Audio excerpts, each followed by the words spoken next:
Salut, c'est Trado, content de vous retrouver pour la mise à jour des zones d'accumulation rationnelle pour l'or, l'argent et les platinoïdes. On va commencer par l'actualité unique que j'ai repérée pour vous parce que je voudrais laisser du temps pour répondre à une question lancinante qui est encore réapparue massivement cette semaine. Reuters fait l'écho ici de la proposition de la Russie lors du sommet des BRICS de créer un système d'échange, un lieu d'échange, un marché pour les métaux précieux, tant ils sont conscients, les Russes, que les normes établies dans le cadre du système occidental leur est défavorables.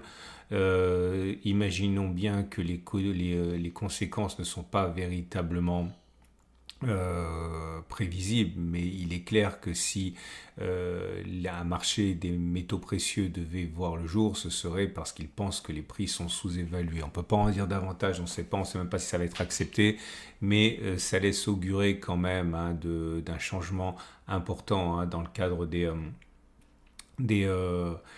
euh, des modalités sur lesquelles l'or et l'argent et les autres métaux précieux pourraient s'échanger dans un avenir proche. Alors j'ai fait assez vite au niveau des actualités parce que je voudrais surtout revenir sur la question qui revient régulièrement actuellement, c'est faut-il vendre l'or maintenant vu qu'il a progressé de la manière dont il a progressé depuis cette année.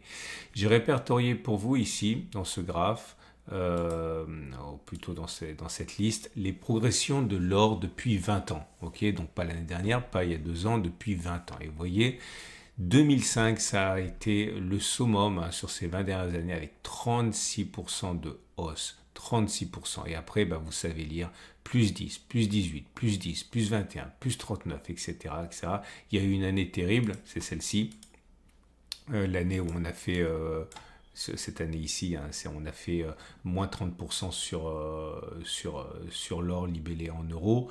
La raison est à chercher du côté essentiellement. Bon, il y a plusieurs raisons, mais il est vrai que l'or avait beaucoup monté parce qu'on craignait pour l'économie mondiale, ni plus ni moins. Et puis en 2013, grosse chute de 31%, tout simplement parce que les peurs se sont dissipées et que les prudents ont décidé de reprendre des risques et ont donc décidé de sortir de l'or. Mais regardez, ça c'était il y a 10 ans, et depuis plus 12, 0, plus 12, moins 1, plus 3, plus 21, plus 15, plus 3, plus 6, plus 9, et là, plus 34%. Première chose à dire, c'est que quand on connaît une hausse telle que 36%, ça ne veut pas dire pour autant que c'est la fin de la hausse. Regardez, 36, puis après plus 10, plus 18, plus 10, plus 21, plus 39, plus 14, etc. Et la baisse de 31% n'est pas directement corrélée au plus 36% qu'on a connu en 2005. Donc 34% en tant que tel n'est pas une alerte rouge. Ça ne veut pas dire que ça va continuer de monter, mais ça veut dire qu'il n'y a pas de caractère systématique entre une progression très forte et une progression derrière négative, une baisse, puisque encore une fois, vous voyez, on a eu 10 années de hausse continue après. Deuxième chose, j'aimerais vous montrer ce document que j'aime beaucoup, parce qu'il déflate en fait le graphique et il tient compte de la valeur de l'or si on tient compte de l'inflation. Clairement, ce que ça signifie, c'est que le prix de l'or en 1980 n'a toujours pas été atteint aujourd'hui, à l'heure où je parle, si on tient compte des effets de l'inflation.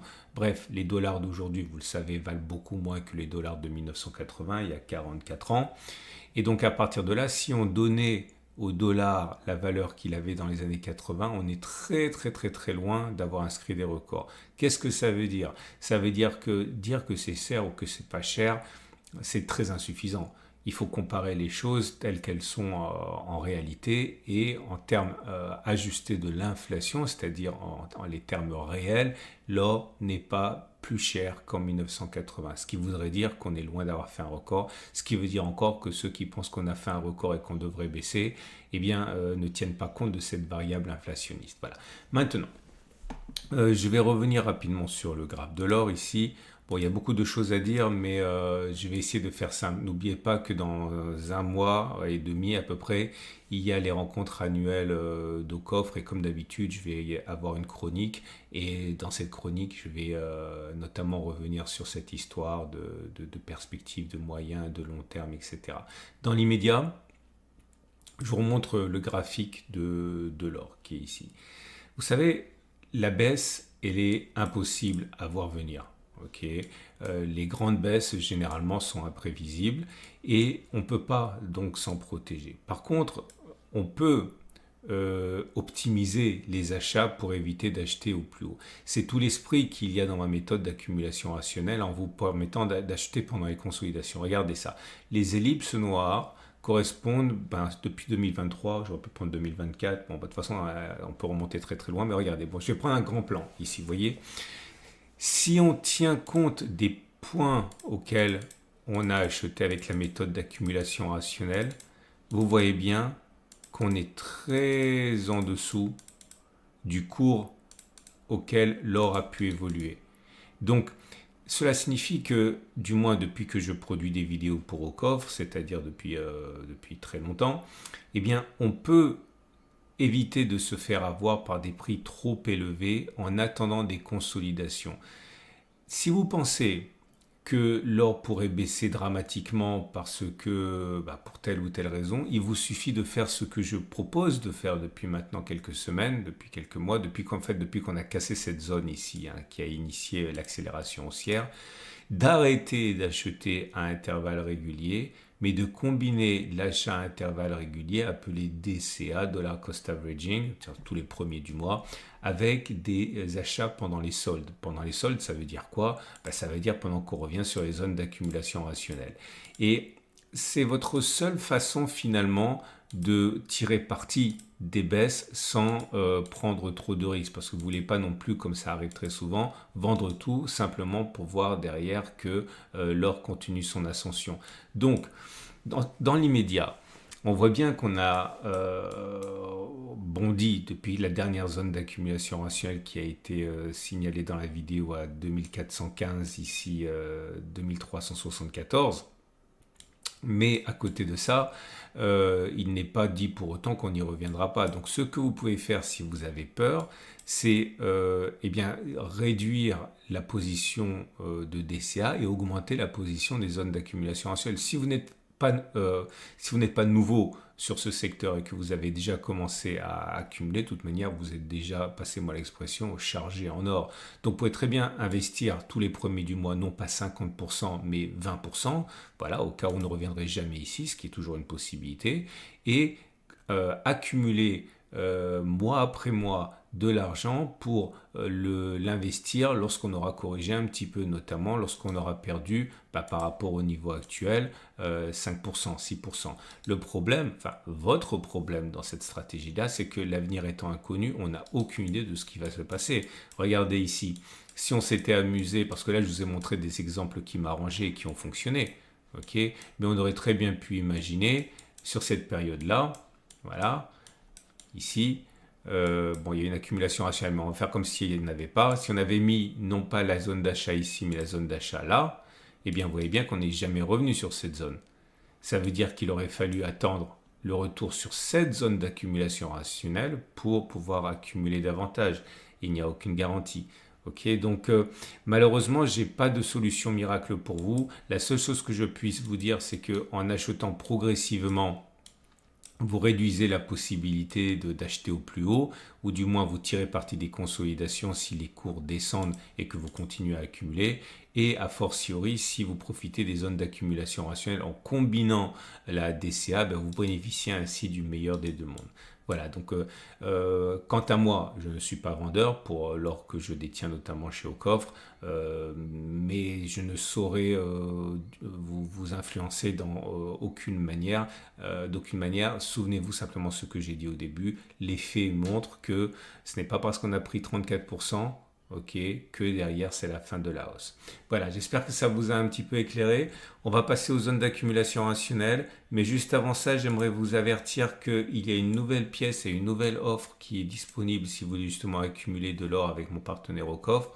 En précommande, il y a la Vera Valor Cardons avec une prime réduite ici à 9% au lieu de 10% sur les conditions normales, mais uniquement si vous utilisez le lien qui est en dessous de la vidéo. Donc si vous cliquez sur le lien en dessous de la vidéo, au lieu de payer 10%, vous paierez 9% et vous pourrez donc vous procurer cette pièce en précommande.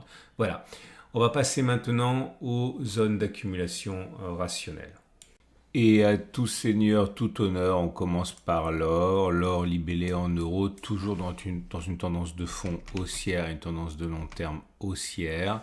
La zone d'accumulation rationnelle qui a fait l'objet de la dernière intervention, si vous étiez convaincu, c'était 24,15, 23,74, c'était ici.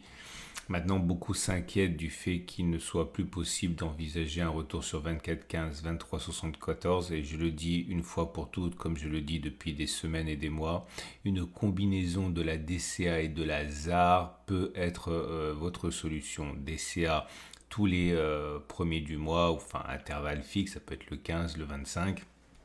Et puis une partie en solde pour accumuler sur les zones d'accumulation rationnelle lorsqu'elles apparaissent. C'est pas impossible, regardez, il y a eu des baisses comme ça qui ont permis d'aller chercher les zones d'accumulation rationnelle des mois après, donc il ne faut pas perdre espoir de voir un retour sur les 24, 15, 23, 74, mais c'est vrai que si vous avez vraiment peur de ne pas pouvoir accumuler, eh bien n'oubliez pas qu'il y a toujours la DCA qui permet d'accompagner le mouvement historique de l'or en achetant exactement au même rythme que sa progression.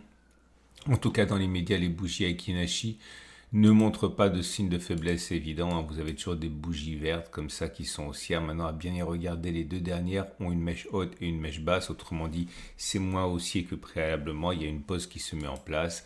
Et c'est d'ailleurs le sens de cette latéralisation depuis 3 séances. Pour l'or libellé en dollars, c'est la même chose, pas de retour sur zone d'accumulation rationnelle avant 26,54, 26,05. Une tendance de fond qui est haussière, une tendance de long terme qui est haussière. Je vous remontre ce graphe-là, vous voyez. Imaginons que l'on était là, on aurait pu imaginer que jamais on reviendrait sur la zone d'accumulation rationnelle. Pourtant, ça a été fait 2 semaines après avec une baisse de 6%. C'était en mai 2024, il y a donc quelques mois à peine. Donc voilà, baisser à partir des niveaux actuels de 5% est non seulement possible, mais j'ai même envie de dire souhaitable, parce qu'il ne faut pas monter comme ça de manière verticale, c'est pas bon. Donc ne perdez pas espoir, mais n'oubliez pas non plus, je le répète, j'en suis désolé, la DCA pour une partie de votre accumulation, au cas où on ne reviendrait pas sur les zones d'accumulation. Alors, j'interromps au dernier moment cette analyse de l'or pour vous parler de deux actualités qui viennent de tomber pour votre connaissance de l'or et des métaux précieux. Un nouvel épisode de l'or des pros numéro 5 avec la question de l'or physique et de la gestion de patrimoine et vous écouterez dans cette rencontre notamment le président fondateur de Haut-Coffre, Jean-François Faure, mais également des spécialistes de l'épargne et de la gestion, notamment conseiller en gestion de patrimoine. Vous avez un lien en dessous de la vidéo pour écouter cette excellente interview groupée.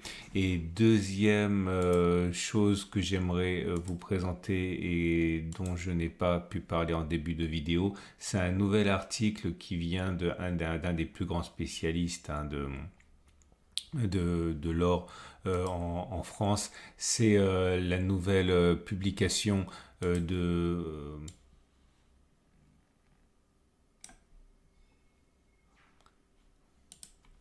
Nicolas Perrin qui s'intéresse à l'or de la Banque de France et notamment quelques petits secrets croustillants que vous pourriez aimer comprendre et savoir. Bref, vous avez accès à ces deux articles et ces deux documents en dessous de la vidéo. Pensez à les regarder, c'est le week-end si vous avez le temps. On passe à l'argent libellé en euros, qui lui aussi, regardez, qui décolle à la verticale depuis la dernière zone d'accumulation rationnelle du 8 octobre. Eh bien, on a pris 17%, oui, c'est beaucoup. Certains diront que c'est trop, mais d'autres encore diront que c'est l'opportunité d'attendre une consolidation pour renforcer.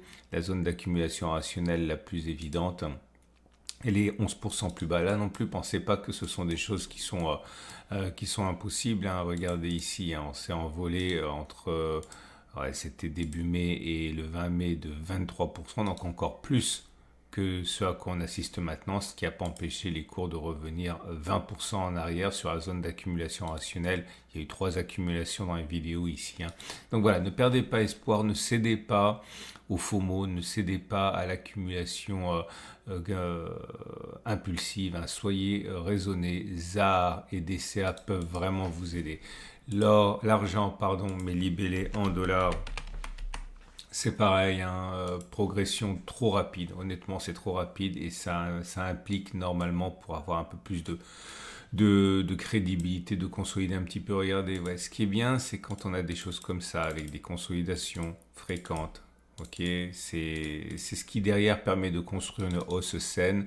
Donc, on peut espérer, j'ai envie de dire, mais vraiment souhaiter, hein, qu'une consolidation se mette en place pour corriger l'impulsion haussière qui nous a amené à prendre en l'espace de, enfin c'était ce mois-ci, en 3 semaines, 15% pour l'argent. On va passer aux platinoïdes. Les platinoïdes qui sont dans une situation de très fort rebond technique, c'est vrai qu'ils ont beaucoup de retard à prendre, enfin à récupérer, pardon. Le palladium libellé en euros avait une croix dorée ici. La croix dorée, c'est quand la M50 croise la M200. C'est pas toujours haussier, mais ça l'est souvent. Et quand ça se passe, on peut espérer avoir des grandes phases de hausse. Regardez ici, hein. Entre ce croisement doré ici et les plus hauts, on a pris 200%. Attention, c'est pas une martingale. Des fois, ça donne pas grand-chose. Regardez ici, ça n'a pas donné grand-chose. Mais disons que ça permet d'avoir des impulsions. Enfin, toutes les grandes impulsions commencent par un croisement M50, M200. Zone d'accumulation rationnelle assez lointaine à 915, 887.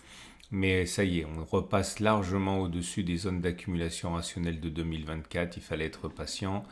Palladium libellé en dollars, c'est la même chose, hein. On n'est pas en zone d'accumulation rationnelle. La dernière fois qu'on l'a été, c'était à 985 027, d'ailleurs qu'on n'a pas touché, hein. Ça a été construite après, elle n'a pas été retouchée, mais bon, heureusement, il y a toutes ces zones d'accumulation rationnelle depuis plus d'un an qui ont permis d'accumuler à bon compte. Pour le platine, c'est la même chose, hein. Grande forme du platine et des métaux en pression en général, hein. La zone d'accumulation rationnelle a été construite et retouchée ici. En l'espace de 2 semaines, on a pris 10%, un peu plus, 11%. On peut envisager un retour sur les 883, 860, ce serait opportun. Attention, croisement M50, M200, le dernier a eu lieu là. Ok, ça peut vraiment donner des choses sympas, mais c'est pas une martingale, je ne peux m'empêcher de le répéter.